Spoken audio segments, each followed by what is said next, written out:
Hi, this is Andy Hoffman of CryptoGoldCentral.com, the sound money blog of the 21st century, in which I write daily of my vision of the future of money, in which gold plays a passive role and Bitcoin is the center of the universe. Try my free 7-day trial membership and contact me anytime at ahoffman at CryptoGoldCentral.com to ask about the blog, arrange cryptocurrency or precious metal consultations, or get details on how to split coins, including B Diamond, Super Bitcoin, and the Bitcore airdrop. Now, in my one on one podcast series, I seek to learn of and share the viewpoints of the Bitcoin community's top thought leaders and entrepreneurs. All episodes, including this, the 20th, can be found at cryptogoldcentral.com, on my Twitter page at Andy _Hoffman _CG, and the World Crypto Network's iTunes feed. Now, keep in mind, people, that I am not feeling very well this morning, which is why I brought on a very dynamic commentator to make up for my lack of enthusiasm. He has limitless passion for Bitcoin and no problem telling it like it is. I was inspired by his January 5th appearance on Adam Meister's This Week in Bitcoin and believe you'll be just as excited about his appearance today.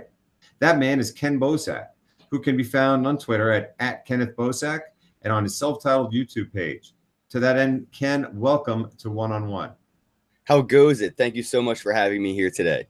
Oh, it's an absolute pleasure. Now, so much has happened since that January 5th appearance on This Week in Bitcoin. That day, Bitcoin hit 17,400, and altcoins were amidst an historic bubble-like explosion as the wall of institutional money that arrived January 1st proved itself as uninformed and reckless as Korean mom and pops. Ripple was being touted on CNBC at nearly $3.50, making its owner one of the world's richest men, and it appeared that all systems were go for an epic cryptocurrency surge.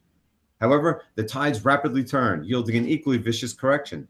Bitcoins had started December 17th when it temporarily peaked at 20,000, but this time around the alts led the decline. Today, nearly 3 weeks later, the sector appears to have stabilized off its lows. However, it continues to struggle to gain footing as the aftermath of the crash, albeit to levels that were all-time highs less than 2 months ago, continues.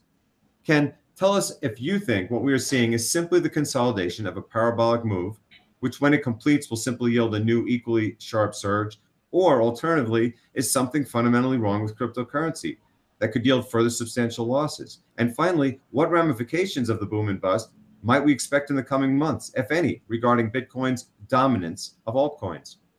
See, that's the thing right there. Bitcoin's dominance of altcoins. It's like you said, it's people running around like chickens without a head buying Ripple, thinking it's going to be the next Bitcoin. That's the real problem. People that are coming in here, putting money into baskets they don't quite understand. And they're like, well, I want Ripple. I want this. I want that. And I've spoken to people at the Texas Bitcoin Conference. I've spoken to people at the Miami Bitcoin Conference. And pretty much everybody has something, but not Bitcoin. I have a bunch of this. Do you think I should get some Bitcoin? I have a bunch of these. Do you think I should have some Bitcoin? Like, yeah, probably. Why are you investing in this? Oh, because it's going to make me a lot of dollars. I'm like, oh, well, you're in this for the wrong reason. So there's a lot of people coming into this trying to invest in dollar, coins like Ripple or penny coins, something that's completely useless, has no utility behind it, and they're throwing money at it and waiting for it to do something, just poking it with a stick, just do something. But there's nothing behind that coin's technology. It's just a coin listed on an exchange. It has no utility. It's not going to do something. So I think when people start to realize that they're investing in these ICOs for no reason other than a charitable event and getting a pretty gift certificate or receipt saying thanks for your money, when they realize that that's what they're doing, they're just giving their money away. I do believe that Bitcoin will get that dominance back, where the attention will get back to Bitcoin and be like, so what is this? And they'll look at the under the hood, at the underlying technology, and not just at the dollar signs. But right now, that's all people care about are the dollar signs. Bitcoin. Well, let me follow up on that, because actually I was going to ask you later on about the Miami conference, and certainly I'm going to bring ICOs into this. But the fact is, I've heard this everywhere. Adam was just at the San Francisco conference, and he said a lot of people never heard of Tone Vays. That's pretty remarkable in San Francisco at a blockchain conference. And other people have been to Miami have told me the same. It's just like an altcoin ICO fest, Yep. Which is remarkable. I mean, the one question I do want to ask, because I'm a little unclear on this, especially because, you've had a big pump in Ethereum. I was under the impression that like ICOs were kind of dead as a funding method for now. Are they back and hot again? I'm very unclear. Just dead in the US, right? I mean, if you're a US citizen, it's really hard for you to throw money into this. But if you're a tech savvy person, which most people involved in this space are, you can find a way around that little, hindrance. You VPN this or have a friend over there do that. But yeah, in America, I feel like ICOs may be going the way of the dodo. We're not, the SEC is getting involved. Institutional investors are not going to be taking the same risk as, stoners in their mom's basements. I don't think someone's going to throw $10,000 or $100,000 at an ICO that the U.S. government just said, don't invest in this. You're not allowed. So yeah, I think you're right in that sense. In this country, it may be dying down a little bit, but all around the world, they're still allowed to invest in these ICOs. So we could see this for a while. I think ICOs is the Ethereum killer app by accident. They didn't mean for it to be this, but I think Ethereum may end up sticking to the charity sector of cryptocurrencies in the industry, and other things like NEO or EOS or something to that effect could be used for smart contracts. Because of this use of Ethereum, the utility of it as a smart contract doesn't really make much sense. It's not cost effective because the network's being bogged by so many of these ICOs and things like CryptoKitties. So I think it's really interesting that Ethereum found itself in this position, and it's giving an opportunity for other cryptocurrencies like Ethereum that do support smart contracts to actually have a utility, because Ethereum's being bogged down. Right. So obviously the ICO market is not dead. I mean, we know that it's banned in China. Not dead. And certainly here, I guess people are worried about the SEC, but certainly if you're having these conferences, that's all that everyone was talking about, then clearly it is a big business still. And I guess, to that end, what's the future of altcoins here in America? I mean, obviously people listen to me know that I think that the airdrop is going to take over for the fork. I've been talking about this Bitcoin Rhodium, which is amazing how it's being done compared to all these forks where you have to wait for the Trezor and you got to split it. And I mean, what do you see as the future of altcoin formation in places where ICOs are not legal?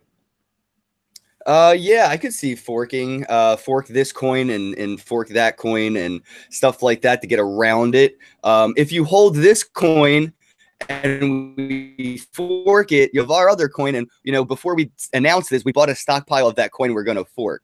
So I could see how like that could help raise funds in that sense. And I don't know exactly how that would work, with regulations and everything, trying to raise funds, forking a coin that exists by saying in advance, if you buy a bunch of this coin, we're going to fork it on this date and you'll get an airdrop of the coin that we created out of this coin.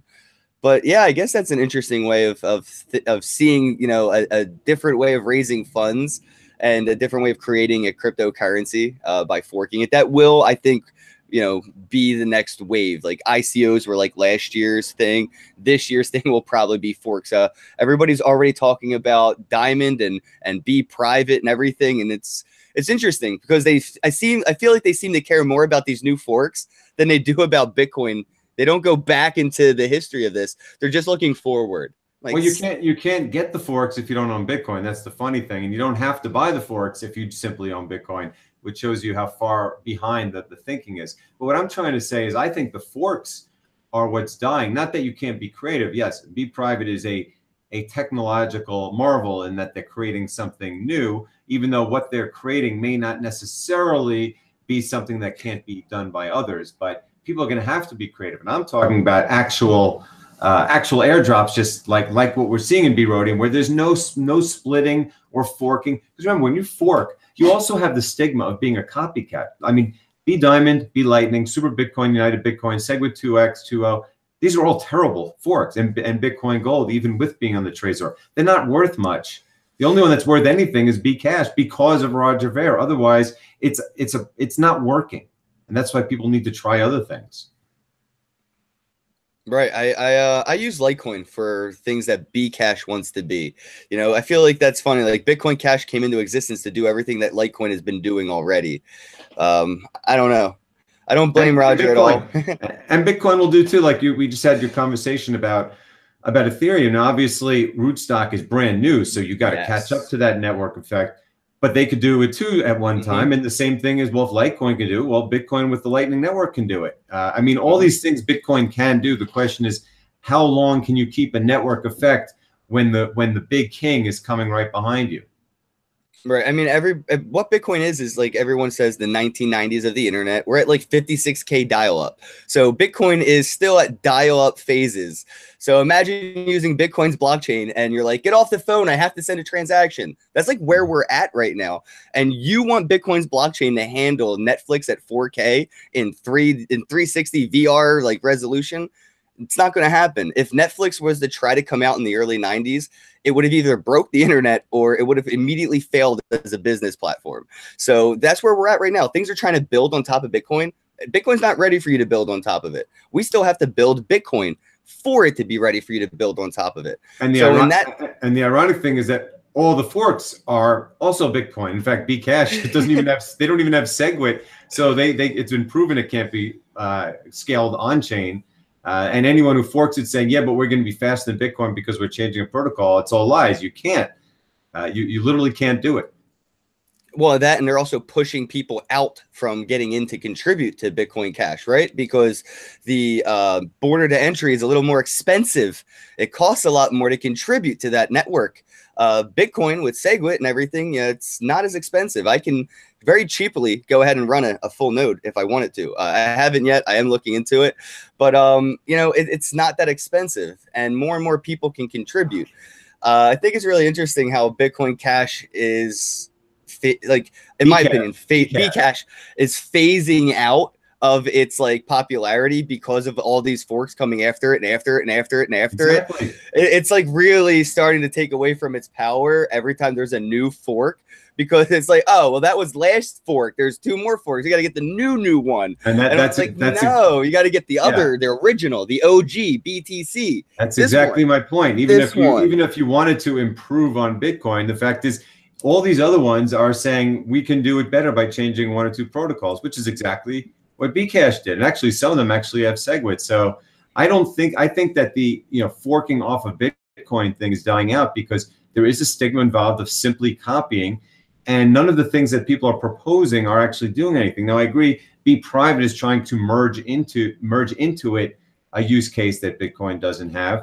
But some will say that Zcash is inferior to Monero, and others will say, like Charlie Lee told me, that in a few years Bitcoin will get anonymity too. I mean, a few years in Bitcoin time is like a century. So, but it's just the whole thing is so interesting. And I mean, I'll move to another point. Something you just brought up. We see every day now the mempool is shrinking, right? And it's gotten to the point where it's like laughable. So, but even when I listen to some of the top names, no one's really addressing why. They're not saying it's shrinking because Bcash has stopped attacking it, or it's shrinking because the Lightning Network is starting to work, or because SegWit has higher adoption. I mean, is it 1 or 2 or all of these, or something that I'm missing? Why is the mempool gone from being the biggest problem in the world a month ago to being completely not an issue at all? A little bit of everything, actually. I would expect it to do a little bit with SegWit's integration with more wallets. Actually, probably to do with more people using other cryptocurrencies. Not as many people are using Bitcoin. Most businesses, mainstream businesses, are announcing that they're actually halting the acceptance of Bitcoin. I do expect them. I do expect them to be announcing their acceptance of Litecoin, though, because LitePay.us has opened registrations for small businesses and big businesses to accept Litecoin, just like BitPay had Bitcoin or Bcash. So it's a little bit to do with everything. Not as many people are using Bitcoin, but that's great. Stop using it. Buy it. Hold it. Maybe look at it if you're getting antsy. Just open your portfolio, take a look at it, but stop using it. If you live in America, you probably don't need to use Bitcoin. You can use your Visa, you can use your fiat. I use Bitcoin as money because I'm all in, guys. I don't have dollars. If I want to get eggs, bread, or milk, I have to figure out how to get rid of crypto to get dollars. And I've learned that I'm overusing underdeveloped technology, and I'm taking it out on the technology, and I'm making it actually less quality experience for the next user in line. Not everybody needs to use Bitcoin to send value. Let that be for the people in third world countries who have no other choice or don't have a better choice. Let them use Bitcoin to buy things on the internet. But if you live in a first world country, use your Visa, man. Use your dollars for now, because it's less cumbersome. The network can't handle all these transactions. So just don't be greedy. If you're using the internet in the 1990s, you might not want to be downloading, gigs of files. Let somebody use the internet with you. Well, that's hilarious because people, and I'm generally a conservative person, but people have always said I was crazy because for many years my portfolio was basically 90% precious metals, physical, meaning less liquid, and 10% cash. And now I've made it, I've said I'm 90% Bitcoin, 5% gold, and 5% cash. But I do keep cash. I mean, you do have to use it to pay for things. I mean, if there's a hyperinflationary collapse, I'm not too worried that my 90% Bitcoin is gonna fail me. But you've gone all the way at 100%. It's difficult. It is difficult. I mean, to me, the only people going 100 were like Andreas to make a point. But I guess you're in Andreas's camp. Good for you. I got into crypto for the political stance, not to get rich at all. I just wanted to take my value out of the United States economy so that government can't use my hard-earned hours that were turned into dollars to do whatever they want with. So I abandoned fractional reserve lending, abandoned it. I don't use the bank. So they can't use me to manipulate the economy. They can't use my hard man hours that were turned into dollar signs to start a war. It's in Bitcoin. You can't do it. Right. Well, you still do. You need it for some things. For instance, I have a business and people pay me through the bank. In fact, they pay me primarily through PayPal and Stripe. Yeah, same. And Stripe is what's in the news because they're not going to accept Bitcoin anymore. And it's funny because you're saying people have stopped using it, so the networks got faster. I mean, I've had a lot of payments so far. Not a single one through Stripe is paid with Bitcoin.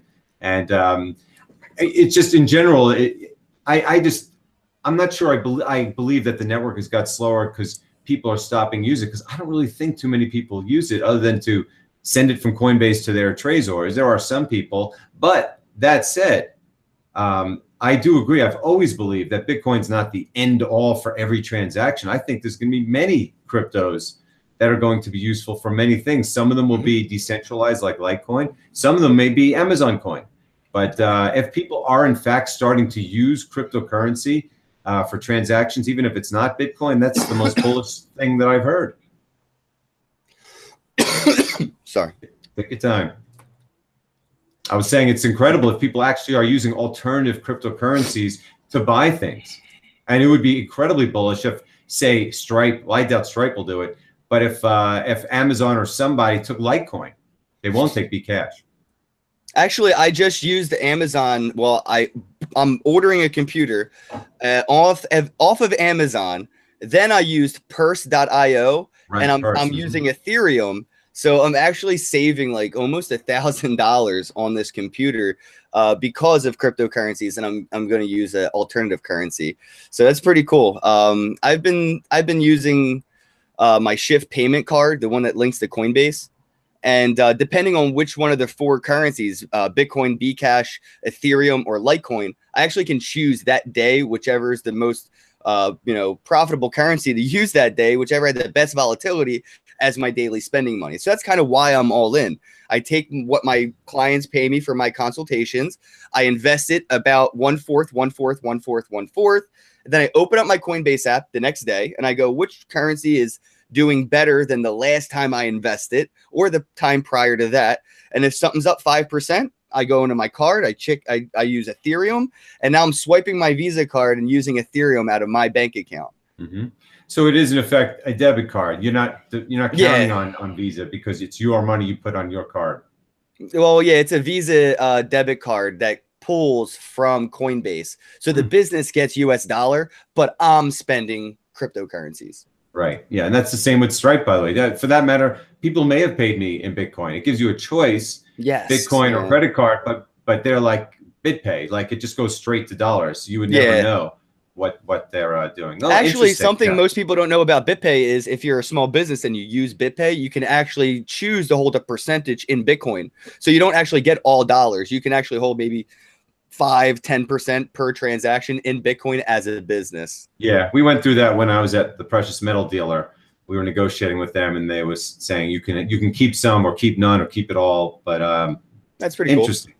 Interesting. Okay. Well, I think I learned a lot more there. But still, after all this, the question still remains of, is there because you said a little of each, but to me, it's like, wow, the mempool went to nothing, and at the same time, Bcash has gone silent. And that's something that's a big part of it. For that matter, I'll bring it up and I'll send it back to you. Adam was on a show the other day, and he's going, "Hey, guess what's coming up in Acapulco?" which used to be, you know, like last year was the big Bitcoin event. Now it's the big Bcash event. So does Bcash, could they really be the primary reason why the mempool has gotten clogged up? And will Lightning Network end that? And do you think they have any more of these pumps left in them where people actually believe that if Bcash goes up, it's bad for Bitcoin? Oh, of course. It has plenty of pumps left in it, man. I mean, they got all the funding. It's Bitcoin.com that's behind Bcash, man. I mean, I was at the Miami conference and they had the Bitcoin.com booth. Giant Bitcoin, like Bitcoin, but then they had BCH everywhere. Bitcoin. Not one time did I see the word Bitcoin Cash, Bcash, nothing. Wow. Bitcoin, BCH. And I was sitting there talking to the guys at the booth, and I'm like, you do understand that there's a lot of new people here that paid anywhere from $500 to $2,500 for admission. And you're taking advantage of these people very blatantly with your giant Bitcoin.com sign and BCH ticker right under it. That's misleading. It's confusing. And in my opinion, that's evil. You're an evil person to do something like that. It's funny because yesterday I actually got blocked by Vinny Lingham yesterday, which is ironic. Ironic because I love that guy. I don't, and I've never been on his. I've never been on his Twitter feed. But you know, the tweet that got me blocked, and I only know because when I look at my own Twitter, it says this tweet is not available.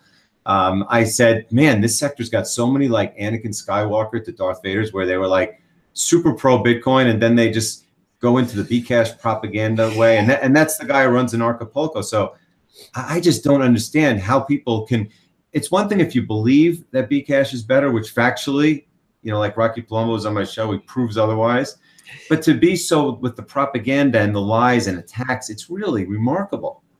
You know, the propaganda behind it is insane. I feel like I'm reliving something my whole generation missed out on when it comes to propaganda.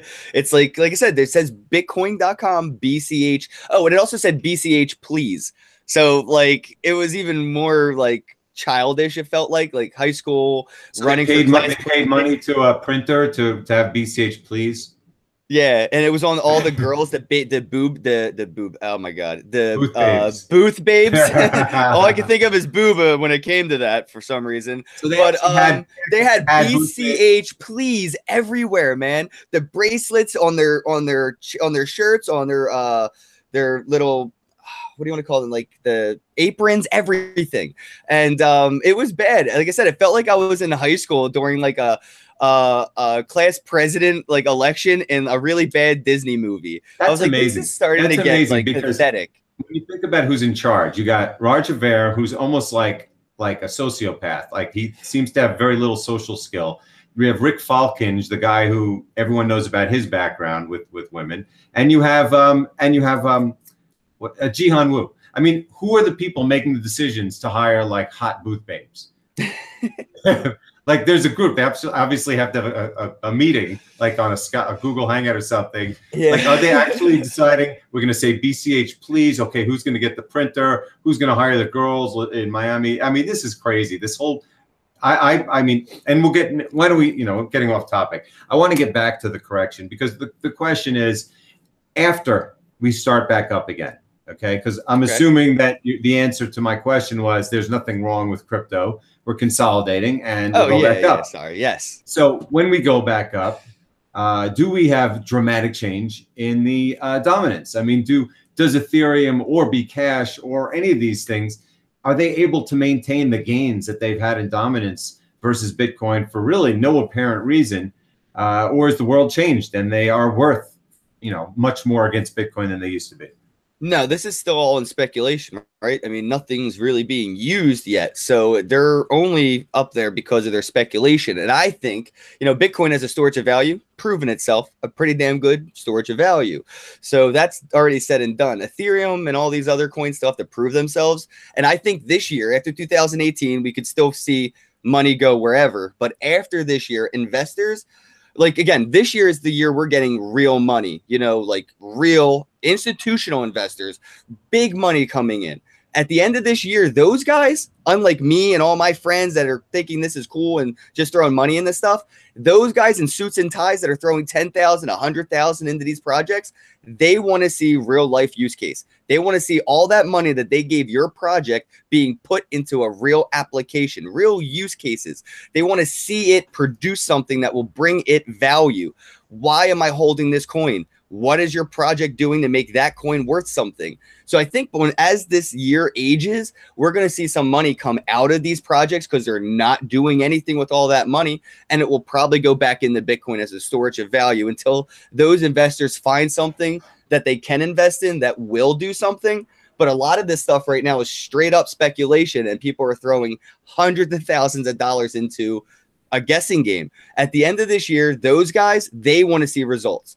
People like me, we just think this is cool technology. We could be patient for years because we're putting money into this that we've been told over the years, don't be emotionally attached to. Don't use money that you can't live without. So most of the people in this, like me, probably did that. We're just throwing it in, we're living it out.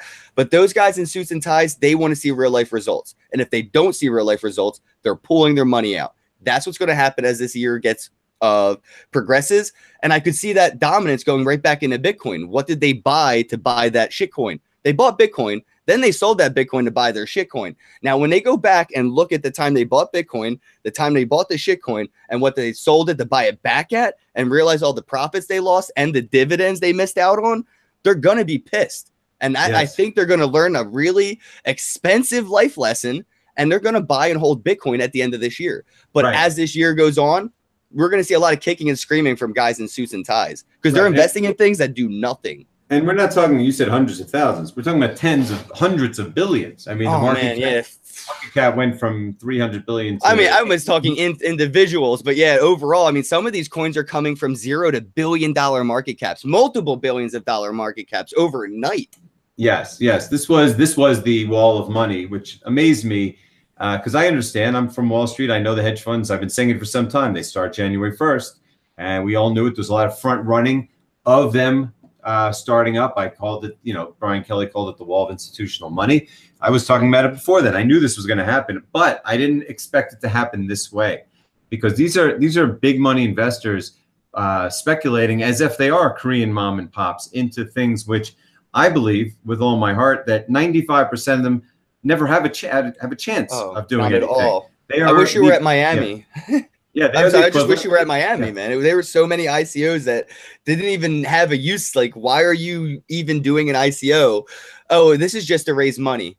What? Like, you just told me it's a cash grab. Raise money for yourself. Yes, it's the total equivalent. I was on Wall Street during the dot-com boom. I was trying to sell via my bankers every oil-related company to do a .com. There was a petroleum place, and I forgot what they were all called, and for billions of dollars, simply so they can cash out.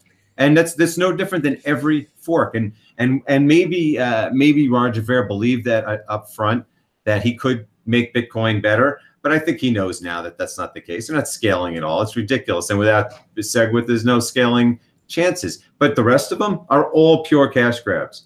Whether you be gold and on. If you are simply forking and say, well, we're going to change 2 megabyte blocks to 6 megabyte blocks, and we're going to do Equihash instead of this. And, I love B Diamonds. We're going to have 10 times as much as supply. That'll fool all the mom and pops into thinking it's cheaper.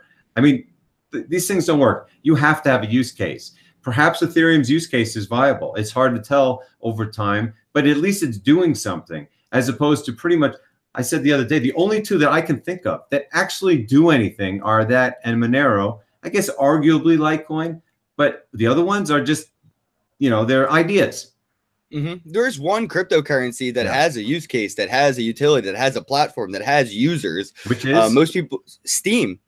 Yes, I love Steam. I use Steam and Steam is probably one of the only cryptocurrencies that has an actual utility, a use case, a platform, and users. And I like how their platform works. I like the the point of the cryptocurrency. I do like to tell people it is a little bit of a popularity contest, a MLM wrapped in who has the best knowledge, but it's a competition in who has the best information. That's why I like it. And I when people say, oh, what cryptocurrency actually has a utility, a platform, what's doing anything, I always find myself talking about Steam, because I'm like, well, they have a website. They have users that use the website. The cryptocurrency exists and has a use case. People use it. And it's not just a store value or a transfer value. It's a way of using the platform, a contribution to a platform. If you wanted to post something, if you wanted to like or share something, you have to use that currency. So it has a second utility as well. So I think that is an interesting one, and to see something like that get looked over a lot because it's not something like as big as Ethereum or doing things as big as Bitcoin. It's a sleeper crypto that I think will be the introduction to a lot of kids. Well, high school kids will get into cryptocurrency because they're going to see their friends are making money on Steam and they're not making anything on Reddit. Well, that's an amazing point. I mean, obviously, Adam has been talking about this forever, and it's because of Adam that I joined Steemit in, I think it was June or July, and I have made a lot of Bitcoin off Steem. And it's a competition, and it's great. And for people who said it's a scam, I mean, I hate when the word scam is thrown around, because what's the scam? I mean, I use it. It's a useful tool. I gain followers. I gain Bitcoin from it. And if they say, well, they can make as many of them as they want. Yeah, you can make as many of them, except for Bitcoin and their forks. And even their forks, you could make, Roger Ver could decree that they're doubling it if he wants to. But Steem has been a very useful platform, and given YouTube's crazy censorship, what they're doing, YouTube, especially if they make their site look a little nicer, has a real future. I mean, it could be a real. I mean, the price has been amazing. Obviously, some people believe that they could get taken out by a Google. Yeah, that's true. Yeah. Okay. Well, God, we skipped all over the order. I always have my tidy order, but I do that to everybody. I'm sorry. Don't say it's nothing to do with you, man. I am a scattered-brained person. No, I'm not unhappy about it. We've gone into all these topics that I would have never thought of, like the mempool. But here, why don't we talk a bit about scaling? Because clearly, to me, last year's seminal event for Bitcoin was SegWit adoption. In many ways. One, because we won the scaling war to get it. And two, because once it was in, it was realized that we can actually develop it as opposed to just fight for it and hope that it doesn't get split up. So my belief is that the big game changer this year is going to be how fast the network is at year end and cheap compared to how it is now. How do you view all of the scaling going on? Is it going faster than we thought it was going, or is that just a lot of talk? And what do you think it's going to look like in a year or two from now? Well, first, I'd like to let everybody know that there is a petition going around to get Coinbase to integrate SegWit technology. So if we could get that to happen, that'd be great. Sign that petition. But yeah, the more people, the more wallets, the more platforms that integrate technology like SegWit, Bitcoin all around will move faster. And recently, we just had Lightning Network tested to buy pizza. Dude, it was basically free and instant to get that pizza through the Lightning Network. Now, it's not ready for everybody, but it is ready. And now all they have to do is make it ready for everybody. That's just, over time integration and into wallets and exchanges and stuff like that. And as we saw with SegWit, it's not that easy to integrate this technology. The amount of developers that are out there for these wallets and platforms to hire is like, what, 1 to 12? One developer to 12 projects. I think that's like the number, if not worse. So it's really hard for these wallets and platforms to integrate the technology that Bitcoin keeps advancing, like SegWit or Lightning Network when it comes out. And even when atomic swaps and the optional confidential transactions like you were talking about, like Bitcoin in the future will be able to have the option to be confidential, just like Monero or Dash. So as these things progress, Bitcoin will be lightning speed. But till then, we could see that bog down and stuff. If Bitcoin Cash decided, or Bcash decided to attack the network again, and that was my question. I mean, look, you can only take a ruse so far. The fact is, like when I had my call with Rocky Palumbo, and we just completely just demolished their use case. You cannot scale on chain; it's impossible. And Bcash, by the way, is slower than Bitcoin. For all the talk about it being fast, I mean, try sending Bcash to one of the exchanges compared to sending Bitcoin. It's not faster, and you can't scale on chain. The point is, Can they? I don't care how much money they have to hire booth babes. At some point, it's not going to work where you're like, okay, starting right at this minute when our difficulty adjustment occurs, and I got this interview set up with CNBC, and they're going to tweet out, and I'm just going to sell a little bit of my Bitcoin right at that very second for Bcash to make it pump, and then try to get this thing going. I mean, at some point, these games don't work. We're talking about the big money is in there now. Roger Ver is no longer a big fish in a small pond. He's I won't call him a small fish, but he's a much smaller fish in a much bigger pond. And that, to me, could be another seminal moment this year when people realize that those attacks no longer work because everyone knows Bcash is a fraud. Yeah, no, they're going to learn. I mean, that's the process, right? We all learned as we got into this. We adapt, exactly. Yeah, but that's the thing, though. If there's no conflict, that doesn't force any adaptation. No evolution takes place. So I'm kind of grateful for Bcash happening now rather than something like it happening later, because people will get to learn from spectating all of us going through it now. We're still at 1%, if that. So that's great. Better than 10 or 20% of people having to deal with this. Us 1%ers that are just starting to use this technology, we went through this evolution for people. You can spectate that this occurred and this is how we handled it. So when it happens again, when there is 20% adoption, they can look back and see how we handled it, the 1%ers, the early investors, the early adopters. And I think what we're doing now is great. We're setting a perfect example. We tried. Some people were open-minded. Some people, like you were saying, were Bitcoin maximalists and they went to Bcash maximalists. Those guys are going to learn that they fucked up. And the people behind coming in, they're going to see that happened. And no matter what fork of Bitcoin comes out, they're going to keep their Bitcoin. They might hodl the fork, probably going to dump it to get more Bitcoin, because the more Bitcoin you have, the more of the next fork you get. The more the next fork you get, the more the next Bitcoin you can buy. You can keep that going. So people will learn from spectating how we handle this. And I think us as a community are handling it great. I don't want everybody to handle it the same. I need some people to try this. I need some people to try that. So when they don't evolve and they just turn to dust and bones, and we can look back and see who did survive this evolution. It would be the guys who stuck with Bitcoin and knew the truth. Right, and the guys who did it up front, like us, took a lot more risk, and hence the gains. But the people coming in now, there's very little risk because that war has been won, and that's my point. I think the war is far closer to being over, where we never have to speak about Bcash again. I'm curious to see what happens, because there's no doubt in my mind that they have something planned for Acapulco, and there's no doubt in my mind that the big money on Wall Street is ready for it. So I'm curious to see how it plays out. And given that I, with my nausea, which this show has slightly helped, but I'm still not feeling well. So I'm going to end with the last question. It's still early in the year. Tell me what you think, after all that's gone on just in the last 3 weeks of the year, what are going to be the major cryptocurrency themes when we're talking about this on December 31st? What happened in 2018? Can you repeat that one more time? When we get to 2018, the end of this year, December 31st, what are we going to say were the big things that happened, the biggest themes and memes for 2018? Wow. Hopefully the SEC figures out exactly what the hell they're going to do. That would be great. Let's see. The end of this year. I honestly, this is going to be the craziest year in crypto right now. I mean, it's already proven to be a little bit more wild than any year before because of everything that's happening. Maybe we see our first smart contract actually be implemented in some real use case, if we're talking all around crypto. But for Bitcoin, I think we're just going to be talking a lot about how Chicago Mercantile Exchange, the futures and options affected it. We'll be talking a lot about how people bought into futures and options in Bitcoin and learned that they're not actually holding the actual asset. So that money, we could see a lot of money go into that and then leave it right away to actually buy Bitcoin itself. So that's what I'm thinking. Maybe we'll see a lot of people buying Bitcoin through, Chicago Mercantile Exchange, getting it in their 401k or IRA with like Fidelity or Ledger X or whatever.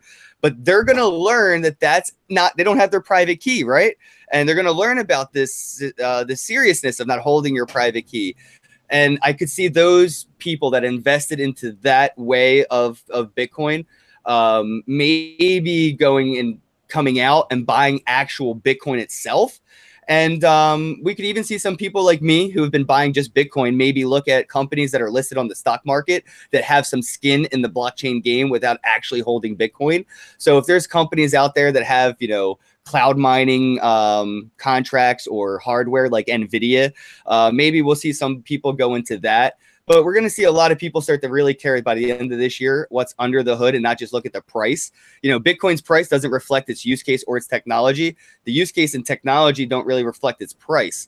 You have to look under the hood and see, like, you know, Lightning Network. What does that exactly mean? And that's another thing. By the end of this year, hopefully, we're all going to be able to buy pizza through the Lightning Network. Maybe we'll have, you know, very small alpha beta steps into using it. It won't be on Coinbase, obviously. It probably won't be on most wallets, but we'll be able to interact and start testing the Lightning Network with each other by the end of this year. And that, in my opinion, once we can show people, look, Bitcoin can compete with Visa, they're going to stop buying these shit coins and they're going to start holding Bitcoin because they can see the long-term use case of it. And right now, people don't even care what Bitcoin does. Most of the investors I talk to at these conferences have altcoins and no Bitcoin. They don't know what they're buying. They just want to make 100x like their cousin or nephew did. That's all they care about. But I think that mentality will have a pleasant side effect where they're going to realize one day they actually give a shit about the technology and they're going to look into it. So by the end of this year, I think we're going to have a lot more people in suits and ties that just cared about the money, caring about the technology, and that's going to be a world of difference. And the funny thing is that even at this price, especially now that it's been gone down from 20,000, you still can make 100x. I mean, I look at the numbers. I expect it to be bigger than gold. I expect there to be all these crypto dividends and to be used ubiquitously. The numbers play out for a potential 100x gain over the next 10 to 15 years, and with a lot less risk. As for me, the things that I expect by the end of this year, I believe that scaling will be the story of the year. I think it'll surprise everyone as to how much good it does for the speed of the network and the legitimacy of the, because again, Wall Street, they're looking out to see, well, can you really do all this stuff on Bitcoin? Like, well, yeah, oh my God, you can actually do all this stuff. That's a big valuation change right there.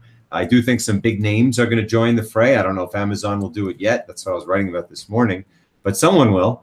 And I do believe that for the fourth straight year that the sector will have bottomed in mid-January. So that's all I know. The one thing I really don't know is what this dominance will look like at the end of the year. For all I know, it'll be exactly the same. I'm not going to say that it'll immediately. I mean, you could see what's going on now. It's not like people have all of a sudden bought Bitcoin versus Ethereum. The percentages are about the same. So I don't really know when that'll change. I think in time it will change as a lot of the weaker hands slough off. But right now, for all I know, it'll still be 33%. But I do believe that we bottomed in mid-January, so it'll be good for everyone. That's my guess. So with that, we'll conclude today's podcast featuring one of the Bitcoin community's most hard-hitting, insightful commentators, Kenn Bosak, with his tattoos all over his arms of cryptocurrencies. Follow him at Kenneth Bosak, as well as the Kenn Bosak YouTube channel with 2 N's. As for me, please check out the free 7-day trial membership at cryptogoldcentral.com. Sign up for a full year for $225 or contact me about cryptocurrency or precious metal related consultation sessions at Hoffman@cryptogoldcentral.com. Thanks very much and have a great crypto day. Have a day.